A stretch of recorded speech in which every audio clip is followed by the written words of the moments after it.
मैं देख सकूं तुमको, मुझे ऐसी नजर दे दो। मैं देख सकूं तुमको, मुझे ऐसी नजर दे दो।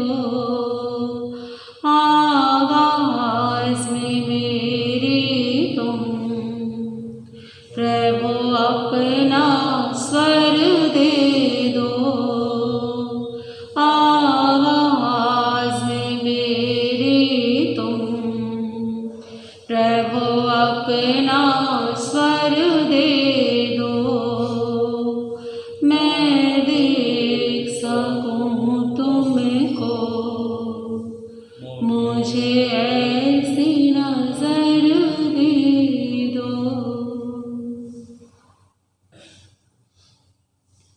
सर्वप्रथम अहिंसा एवं करुणा के अवतार शासनीश प्रभु महावीर के पावन चरण कमलों में हृदय की असीम आस्था के साथ अनंत अनंत वंदन। परम श्रद्धेय परम वंदनीय ममदादुरानी उत्तर भारत संघनी उपप्रवर्ती महासाध्वी श्री पवन कुमारी जी महाराज के चरणों में कोटि कोटि नमन। परम श्रद्धेय गुरुवर्या पूज्य उपप्रवर्ती महासाध्वी श्री जितेंद्र कुमारी जी महाराज को कोटि श्रद्धांजलि। उपस्थित धर्मानुरागी मोक्ष आत्माओं, आप श्रवण कर रही हैं भगवान महावीर की वाणी। श्रीमद् उत्तराध्ययन सूत्र की वाचना आपके समक्ष चली हुई है।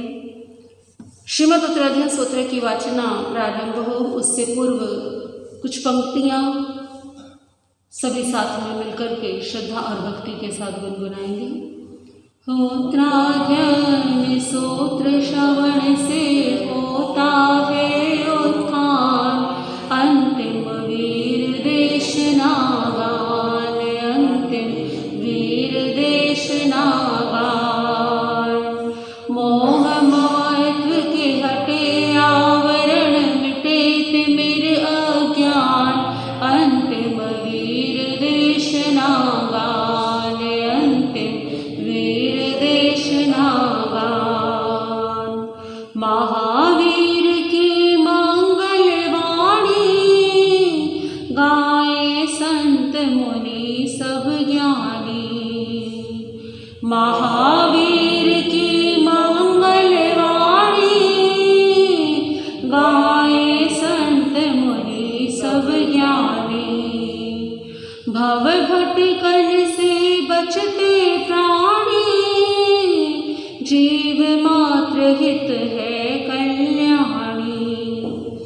हरे उलझन का छोर है इसमें, पाए शिव सोपान, अंतिम वीर देशना गान, अंतिम वीर देशना गान।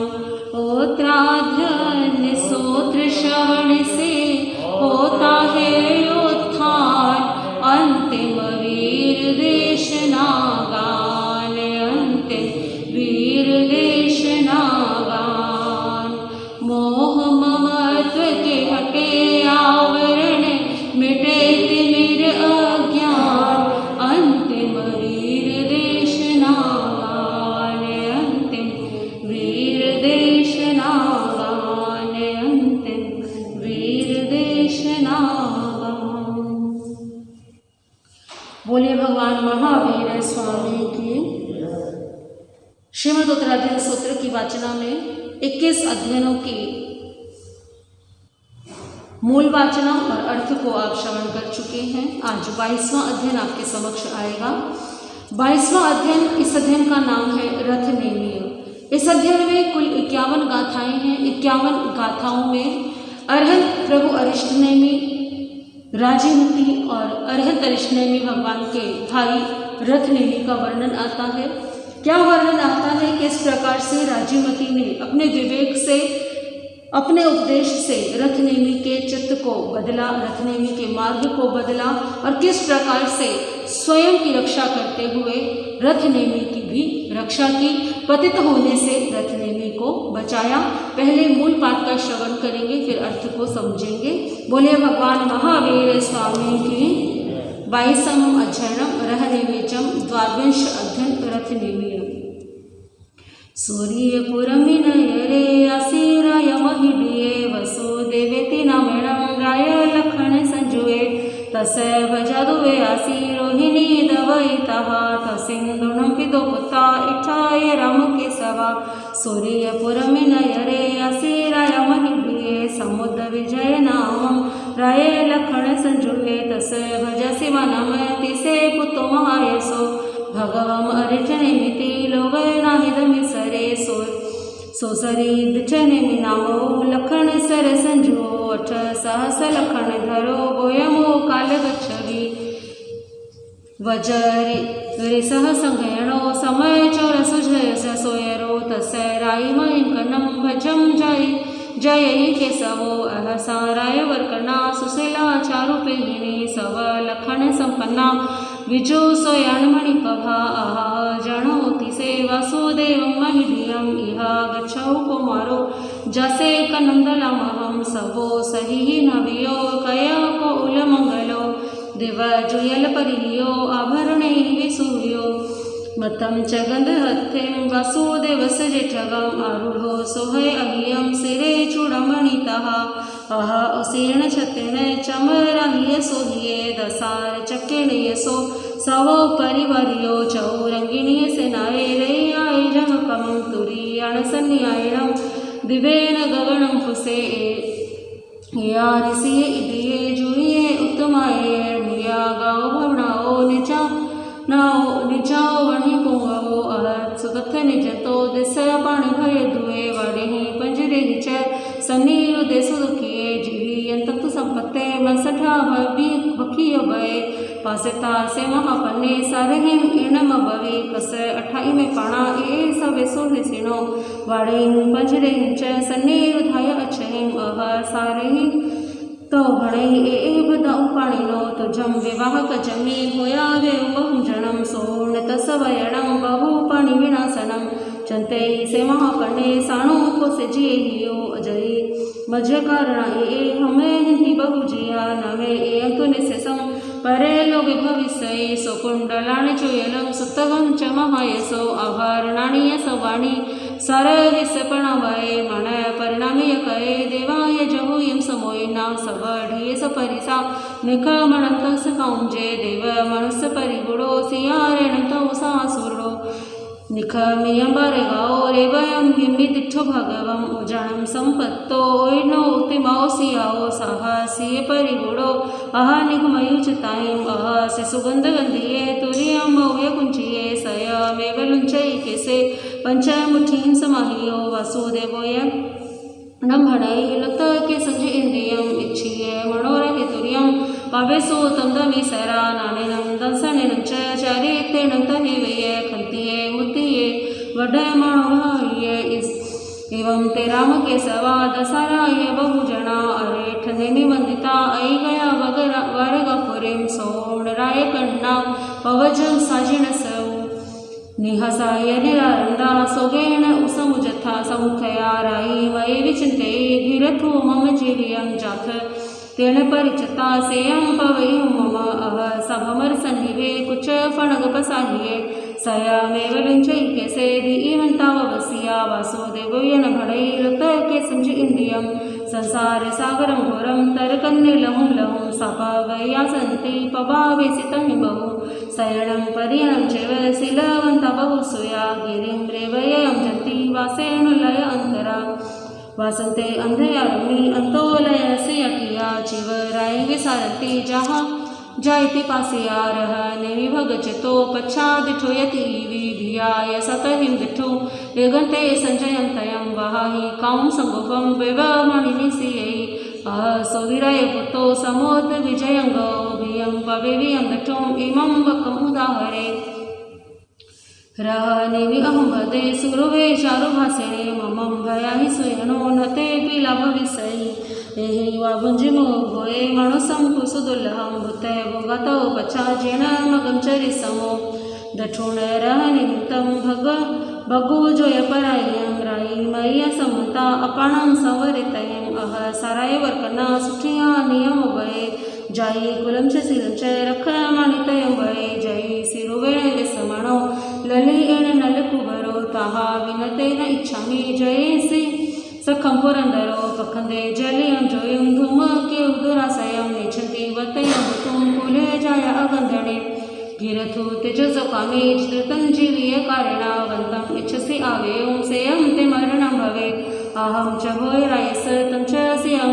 गन्धवणिनो माकुले गन्धना होमो संजमं नियोचर जैतम कायसि भावं चाशादिच्छसि नारियो गाया विदो भव अढो अठी अपा भविष्यसि गोवालो भंडवालो ये जहाँ तब अनित्सरो एवं अनिसरुतं ते सामान्यस्य भविष्यसि कोहं मानं निगणिता मायं लोभं च सवसो इन्द्रियायं वसे कामं अपाणम् उपसंवरे तिसे सोवयनं शोचा संचयाय शोभासियम् अंको सेण जहानवो धमे संपरिबाह्यो मन गुतो वय गुतो काय गुतो चेन्द्रियो सामान्यं निश्चलं पासे जावय जीवं गडभो उगम तवं चरिताणं जायादो निविके वैले सवं कवं खविताणं सिद्धिं पताणुतरम् एवं करेति संबोधा पंडिया पवियखणा मेरे यटंति भोगेसो जहाँ से पूरी सुत मोती बेली।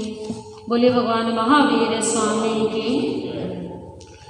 22वां अध्ययन रथनेमिये। इस अध्ययन में वर्णन आता है कि एक समय ब्रजमंडल के शौर्यपुर यानी शौर्यपुर नामक नगर में समुद्र विजय का राज्य था। समुद्र विजय राजा के 4 पुत्र थे, अरिष्टनेमि, रथनेमि, सत्यनेमि और दृढ़नेमि। ये चारों समुद्र विजय के पुत्र थे। वसुदेव समुद्र विजय के छोटे भाई थे और उनके पुत्र थे कृष्ण और बलराम, यानी कि जो अरिष्टनेमि भगवान थे और कृष्ण जी थे, उनके जो पिता थे दोनों के, वो आपस में भाई थे। प्रति वासुदेव जरासंध के आक्रमण के कारण ब्रजमंडल को छोड़कर के यादव जाति के सभी क्षत्रिय सौराष्ट्र पहुँचे। वहाँ द्वारिका नगरी का निर्माण किया। द्वारिका नगरी का निर्माण करके एक विशाल साम्राज्य की नींव डाली और समुद्र विजय ने अपने शीश का मुकुट उतार करके श्री कृष्ण के सिर पर रख दिया कि श्री कृष्ण वासुदेव ही ऐसी विकट परिस्थिति में एक नया साम्राज्य बसा सकते हैं, हमारे लिए ये संभव नहीं है। तो अब जो है श्री कृष्ण वहाँ के राजा हुए, नेता हुए। उस समय द्वारिका नगरी में सभी जो है प्रसन्नता पूर्वक निवास कर रहे थे। श्री कृष्ण वासुदेव बन चुके थे। अरिष्टनेमि महान तेजस्वी प्रतिभा संपन्न युवक थे, परंतु वे संसार से विरक्त रहा करते थे। उनकी रुचि संसार में अधिक नहीं थी। इस कारण से श्री कृष्ण वासुदेव ने चिंतन किया कि यदि इसका विवाह कर दिया जाए तो ये संसार में आसक्त हो जाएगा। तो उस समय भोजकुल के राजा उग्रसेन की पुत्री राजीमती के साथ श्री कृष्ण ने अरिष्टनेमि का विवाह निश्चित किया। श्री कृष्ण बहुत बड़ी बारात लेकर के अरिष्टनेमि को लेकर के राजा उग्रसेन की राजधानी में विवाह मंडप के निकट पहुँचे। बारात निकल रही थी, अनेक प्रकार के वाद्य बजाए जा रहे थे, विवाह की प्रसन्नता में मंगल गीत गाए जा रहे थे। ऐसे समय में अचानक से जैसे ही बारात जो है और अरिष्टनेमि राजकुमार का रथ विवाह मंडप के निकट पहुंचने ही वाला था, तो पशुओं की बड़ी करुण चित्कार कानों में पड़ी।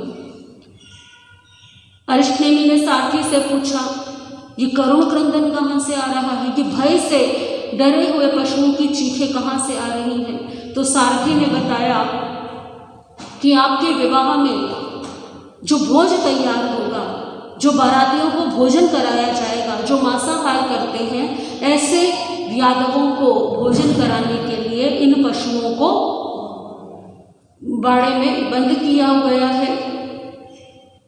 अरिष्टनेमि ने ये सुना तो मन में चिंतन आया कि जिस विवाह के लिए इतने सारे पशुओं को मौत के घाट उतार दिया जाएगा, और ऐसा विवाह मुझे करना ही नहीं है। ये तो विवाह का प्रारंभ ही किससे हो रहा है? हिंसा से हो रहा है, अधर्म से हो रहा है। तो उस समय अरिष्टनेमि ने सारथी से रथ वापस मोड़ने के लिए कहा। सारथी ने बहुत समझाने का प्रयास किया, रथ वापस मोड़ लिया गया। सबको जब यह ज्ञात हुआ तो सबने अरिष्टनेमि कुमार को बहुत समझाने का प्रयास किया, परंतु अरिष्टनेमि ने किसी की बात को भी स्वीकार नहीं किया। बारात वापस लौट गई। राजकुमारी राजीमती जो कि तैयार होकर के विवाह के लिए सज्ज थी, उनको बड़ा गहरा आघात लगा ये सुन करके, परंतु उन्होंने निश्चय किया कि वो कुमार अरिष्टनेमि की प्रतीक्षा करेंगी, क्योंकि राजीमती और अरिष्टनेमि का साथ एक जन्म का नहीं था, अपितु 9 भव से वो दोनों पति पत्नी के रूप में साथ ही थे। दूसरी ओर अरिष्टनेमि जिन्होंने कि संयम लेने के लिए घोषणा कर दी कि अब मैं संयम ग्रहण करूंगा, वर्षीदान प्रारंभ कर दिया, परंतु राजीमती को कहीं ना कहीं ये विश्वास था कि अरिष्टनेमि लौट करके आएंगे और उनसे विवाह करेंगे। परंतु फिर समय आया जब अरिष्टनेमि कुमार ने संयम अंगीकार कर लिया, मुनि दीक्षा अंगीकार कर ली। अब तो राजीमती को विश्वास हो गया कि अब कभी भी मेरा और अरिष्टनेमि का विवाह नहीं हो पाएगा। कोई बात नहीं, जिस मार्ग पर कुमार अरिष्टनेमि चले हैं, समय आने पर मैं भी उसी मार्ग पर चलूंगी, ऐसा दृढ़ निश्चय जो है राजीमती ने कर लिया। दूसरी ओर अरिष्टनेमि की दीक्षा लेने के पश्चात में जो अरिष्टनेमि के भाई थे रथनेमि ने विवाह का प्रस्ताव रखा राजीमती के लिए, क्योंकि उस समय में यदि किसी कन्या का विवाह निश्चित कर दिया जाता था और किसी कारण से वो विवाह टूट जाए तो दूसरा विवाह होना बड़ा कठिन था। परंतु ये भी प्रथा थी कि उसी परिवार का यदि कोई दूसरा युवक है तो उससे विवाह कर दिया जाता था। ये इसमें कुछ भी मर्यादा विरुद्ध नहीं था। तो रथनेमि ने विवाह का प्रस्ताव रखा, जिसे राजीमती ने अस्वीकार कर दिया, परंतु रथनेमि बार बार विवाह के प्रस्ताव भेजता रहा, राजीमती को प्रसन्न करने का, प्रभावित करने का प्रयास करता रहा। एक समय राजीमती ने रथनेमि को मिलने के लिए निमंत्रण दिया। रथनेमि बड़ी प्रसन्नता से पहुंचे। सोचा रथनेमि ने शायद मेरे अनुग्रह का राजीमती पर कुछ प्रभाव हो गया है, तो राजीमती ने रथनेमि के आने से पूर्व ही कुछ तैयारियां की। राजीमती ने बहुत अच्छा भोजन किया और उसके पश्चात एक ऐसी औषधि ले ली जिससे कि वमन हो जाता है, तो वमन कर दिया और एक पात्र में उस वमन को उठा करके रख दिया। शरीर क्लांत हो गया, चेहरा मुरझा गया बार बार वमन करने से। राजीमती विश्राम कर रही थी, रथनेमि आए, राजीमती ने बैठने के लिए कहा। राजीमती ने उनका सम्मान करने के लिए शिष्टाचार पूर्वक उन्हें एक पात्र में रखा हुआ पेय पदार्थ ग्रहण करने के लिए कहा। वो पेय पदार्थ वस्त्र से ढका हुआ था। रथनेमि ने सोचा आज तो मेरा बड़ा स्वागत किया जा रहा है। तो जैसे ही रथनेमि ने वो पात्र से वो वस्त्र हटाया तो देखा उसमें क्या है, वमन है। तो क्रोधित हो गए रथनेमि कि ये क्या व्यवहार है, ये अशिष्टता किस लिए।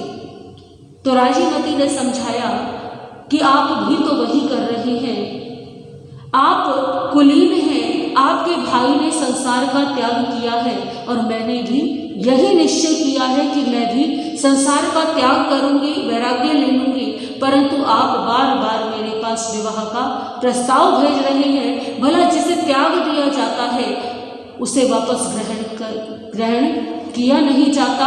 मैंने भी भावों से संसार को त्याग दिया है, इसीलिए जिस प्रकार से आपके लिए ये वमन ग्रहण करना उचित नहीं, उसी प्रकार से मेरे लिए भी अब विवाह करना उचित नहीं है। रथनेमि को बात समझ में आई, बड़े लज्जित हुए रथनेमि और रथनेमि वापस लौट गए।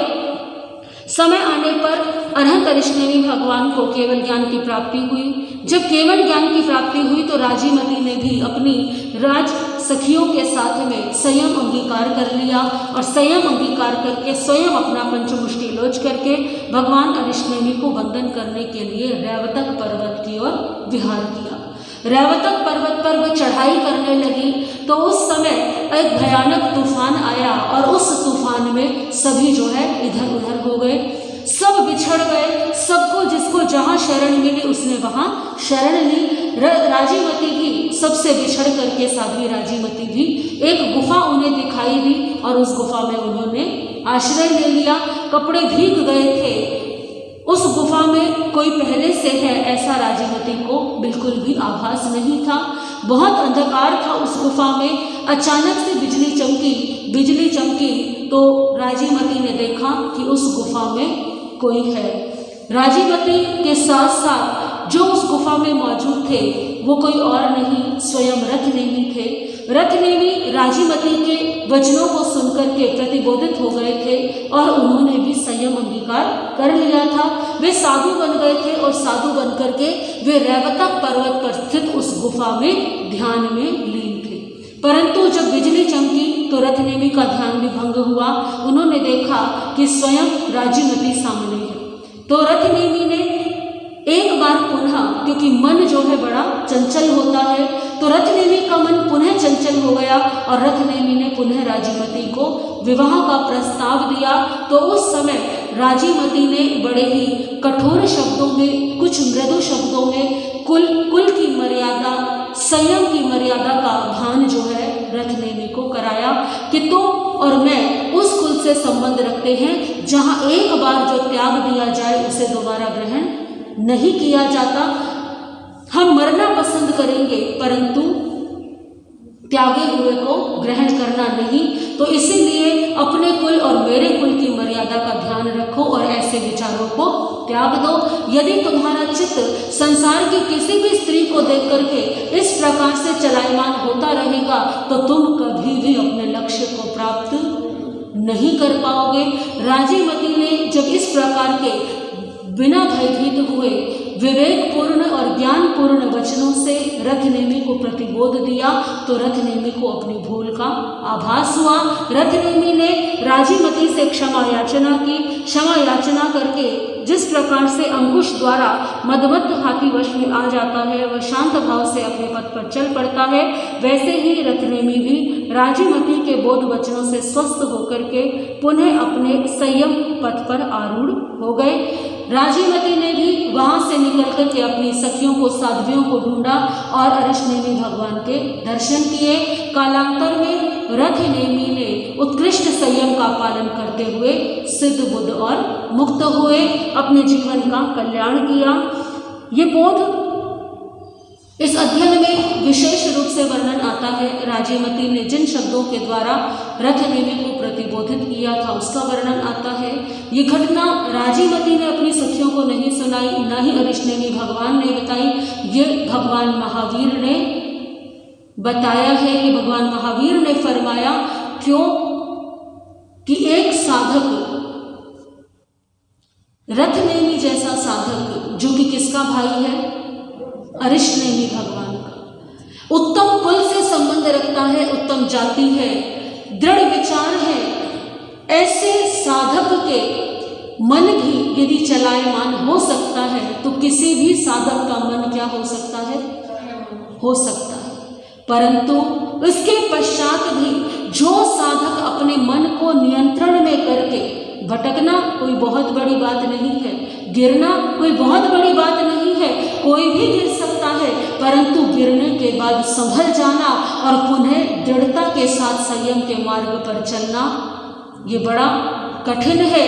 भगवान महावीर ने इस अध्ययन में साधकों को ये प्रेरणा दी है कि जीवन में कभी यदि ऐसे प्रसंग आ भी जाए तो किस प्रकार से अपने मन को दृढ़ करके, अपने मन को मजबूत करके संयम के मार्ग पर अपने कदम आगे बढ़ाएं। और दूसरी प्रेरणा ये मिलती है हमें कि कभी भी किसी साधक के जीवन में यदि कोई ऐसा प्रसंग आ भी गया कि वो अपने मार्ग से भटक गया तो उसे मार्ग, सही मार्ग दिखाने का प्रयास करना चाहिए। उसकी निंदा, अवहेलना इत्यादि न करके उसे सन्मार्ग पर लाने का प्रयास करना चाहिए, क्योंकि भटकाव तो किसी के जीवन में भी आ सकता है, परंतु अपने मार्ग से भटक करके जो पुनः अपने मार्ग पर वापस आ जाते हैं वे धन्य हैं, वे अनुकरणीय हैं, प्रशंसनीय है। धन्य है रथनेमि को जिन्होंने राजीमती के प्रतिबोध को स्वीकार किया। अभिमान बीच में लेकर के नहीं आए कि ये तो एक साध्वी है, एक स्त्री है, ये बार बार मुझे क्या देती है, उपदेश देती है, अपितु राजीमती ने समझाया तो अपनी भूल को उन्होंने स्वीकार किया और भूल को स्वीकार करके उसका पश्चाताप भी किया।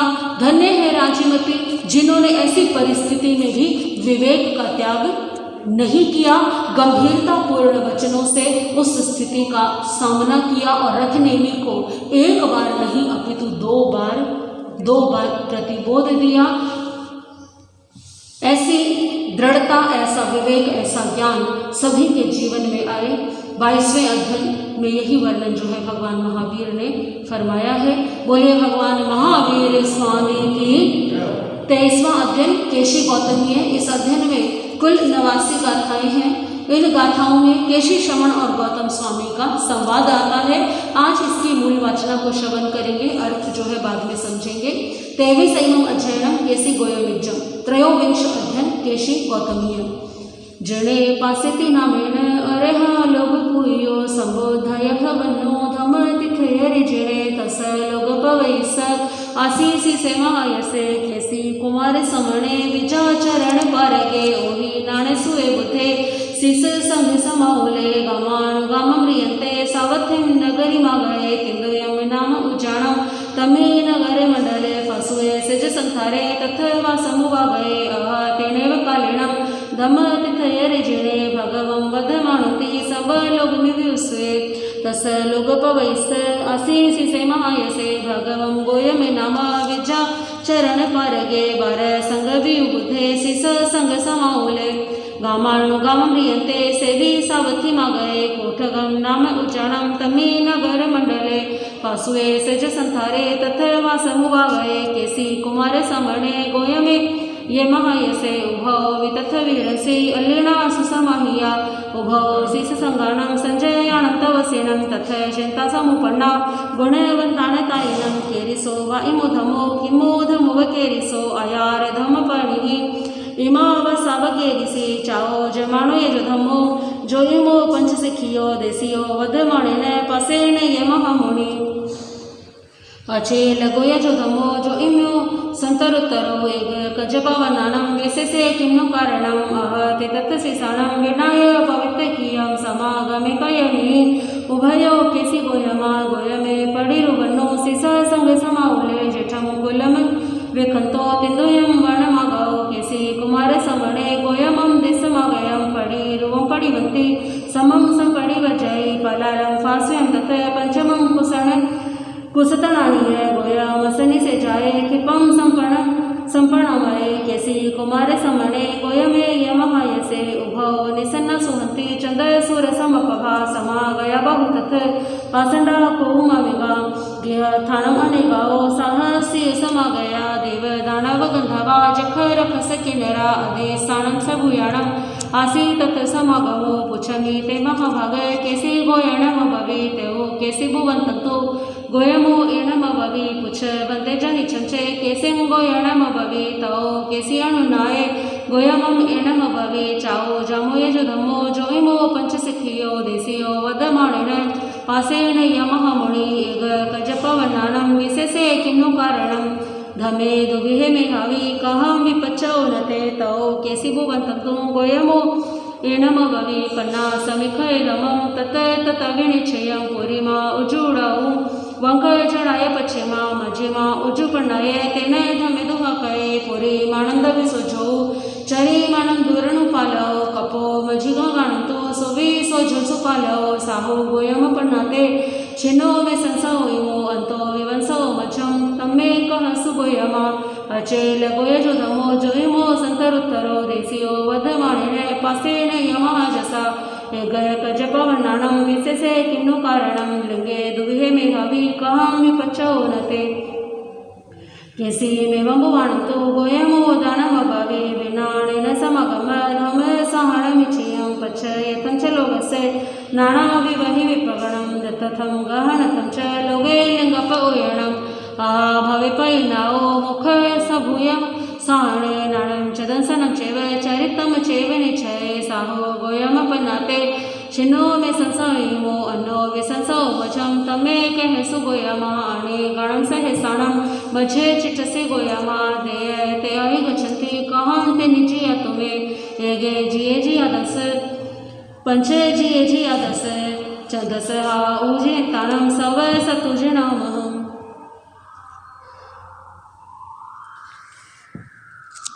सतो यही के उते केसी गोयणम भवी तौ केसी भुवन्ततो गोयमो एणम भवी गप्पा अजिये सतो कसाया इंद्रियाणीय तेजे ऋतु जहानायं विहरामि अहं मुनि साहो गोयम पन्नाते छिन्नो मे संसो इमो अन्नो विसंसो मजम तमे कह सुगोयमा दिसंति बहवे लोए पासे बदसरिनो मुकर पासोलम हुओ कहम तम विहर सिमुनि केते पासे सब सुचता निहं तुण उवायो मुकर पासोलम हुओ विहरामि अहं मुनि पासाये के उता केसी गोयणम भवि केसी में वंबुवंततो गोयमो इनम भवि राग दोसादो तिवा नेह पासा भयंकरा ते छिन्न तु जहानायं विहरामि जह कमं साहु गोयम पन्नाते छिन्नो मे संसो इमो अनो विसंसो मजम तमे कहे सुगोयमा अंतो हिय संभुया लया चिठई गोयमा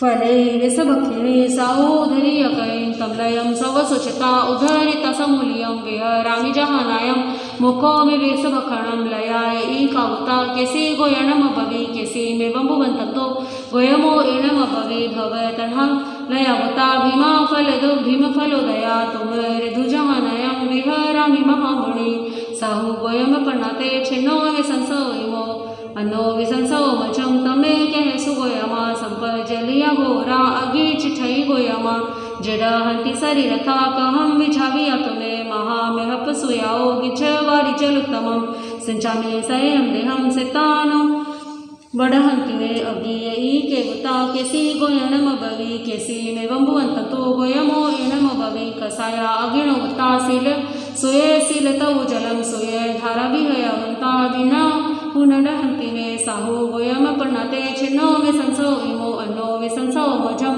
तमे कह सुगोयमा अयं साहसी भीमो दुठसो परिधावै जसिन गोयमा रूढ़ो कहं तेन नहीं रसी पधावंतम निगिनामी सोयरसी समाह्यम नामे गच्छै उमगम मगम च परिवजै असे के उते केसे गोयणम भवि केसी में वंबुवंततो गोयमो एणम भवि मणो साहसी भीमो दुच्छसो परिधावै तम समम निगिनामी धम सिखाय कंथगम साहु गोयम पन्नाते छिन्नो मे संसो इमो अनो विसंसो मजम तमे कह सुगोयमा कुपहा बहव होए जैसिम न संति जंतवो वधाने कह वटन्ते तमन न ससी गोयमा जय मगेण गच्छति जय उमग पठिया ते सवेरी अमजम तन समह मुनि मगे के उते केसी गोयणम भवि केसी में बभुवंततो गोयमो दणम भवि उपवयण पासंडी सवे उमग पठिया समगम तुझे न खायम एस